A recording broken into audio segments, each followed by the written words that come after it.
Jemaat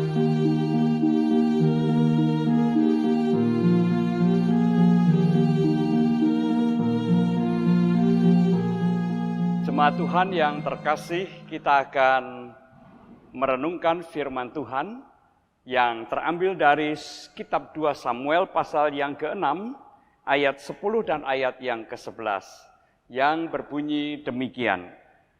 Sebab itu Daud tidak mau memindahkan tabut Tuhan itu ke tempatnya, ke kota Daud.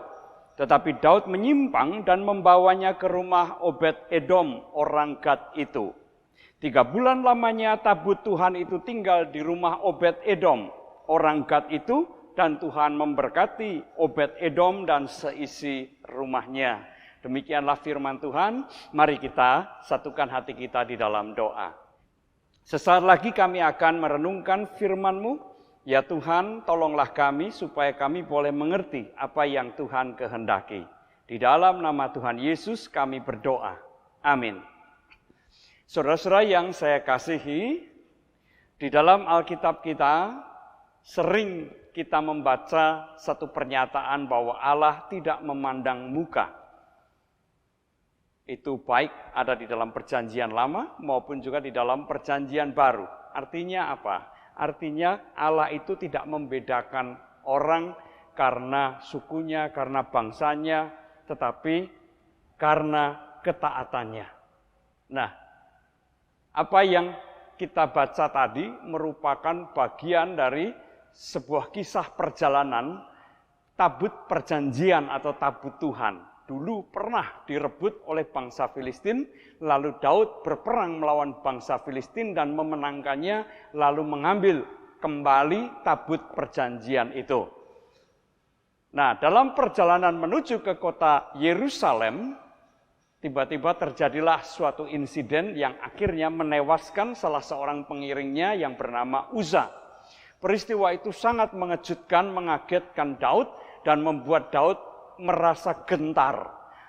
Maka ia tidak jadi membawa tabut perjanjian itu ke kota Yerusalem, melainkan mengalihkannya dan menitipkannya atau meletakkan tabut perjanjian itu di rumah seorang yang bernama Obed-Edom, orang Gad. Obed-Edom ini jelas bukan orang Israel. Ya, entahkah dia percaya kepada Allah Yahweh atau tidak. Tapi yang jelas dia bukan orang Israel. Obed-Edom bersedia dititipi atau rumahnya dimasuki oleh tabut Tuhan tadi. Dan berapa lama tidak jelas, untuk waktu yang tidak ditentukan.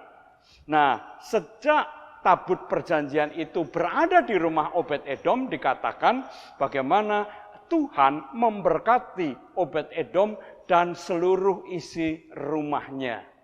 Saudara yang terkasih di dalam Tuhan Yesus Kristus, kisah yang kita baca itu mempunyai makna.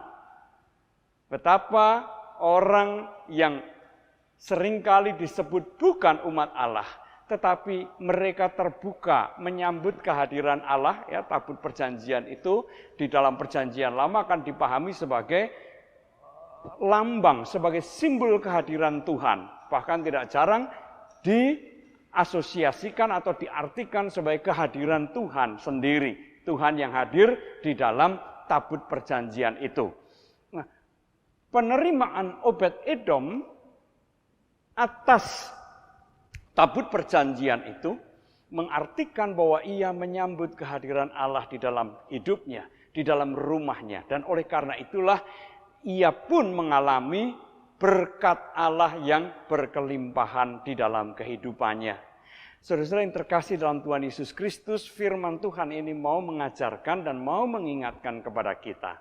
Siapa yang membuka diri untuk menyambut Tuhan di dalam kehidupannya, hidup di dalam ketaatan kepada Tuhan, Tuhan tidak pernah memandang muka.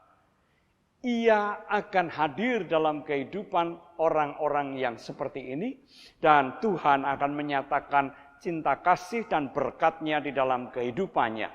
Itulah Allah yang tidak memandang muka. Nah, saudara yang terkasih, kita adalah orang-orang yang percaya kepada Tuhan. Kita bukan orang yang tidak percaya atau orang yang menolak Tuhan, melainkan orang yang menerima dan percaya kepada Tuhan. Oleh karena itu, penerimaan dan keyakinan kita kepada Tuhan harus diwujudkan di dalam ketaatan kita.